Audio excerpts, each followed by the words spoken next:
The best. My wife's my best friend. She's one of my favorite wrestlers to watch too, as well, which is fun to like because I'm not the biggest fan of watching women fight and also get hit.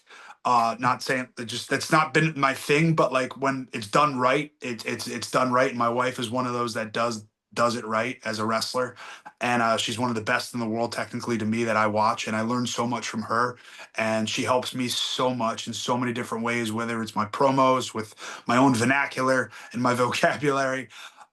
With just getting a lot of words that I need to get jumbled out of my head out there for you guys to understand properly.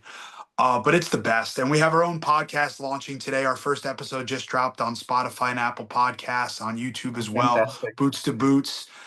So it's been a new journey that we're both going after, which is kind of fun. We're putting on our podcast Boots. So if you want to check that out, go to @Boots to Boots and check that out, or on Spotify and Apple Podcasts, wherever you get your podcasts.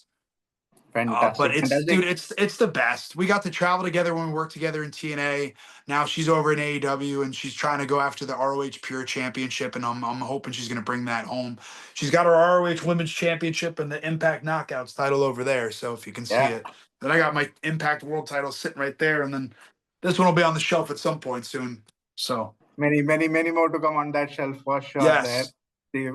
Uh, and speaking to Deonna there, what's the most valuable piece of advice that he has given you or you've taken from that you change your approach, towards a match or towards how you look at pro wrestling? That's something that's stuck to your mind.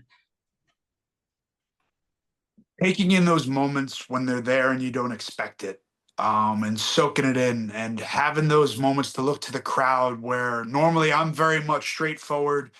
There's my target, go kill it. And then for her, she's very much just soak it in and take that moment. And that's where I've kind of learned the most from her, is just having those moments where we're watching a match back and she's like, you should do this here, you should do this here. I'm like, no, you're right. And I should have. And then that's where I kind of learn. And that's also the best part too, is when you have somebody you trust and love to give you the criticisms and honest criticisms when you need to be working on certain different things. That's where you truly find the people that support you. And I have friends like that as well in the wrestling business where I can go to, and those are the people you seek out for, even just in life too, where life advice, where you Yeah. just want to find that honest, whether it's something you don't want to hear at the time, but you need to hear, if that makes sense. Yep. Yep. Those are the good people. That's fine. That's good. That's good.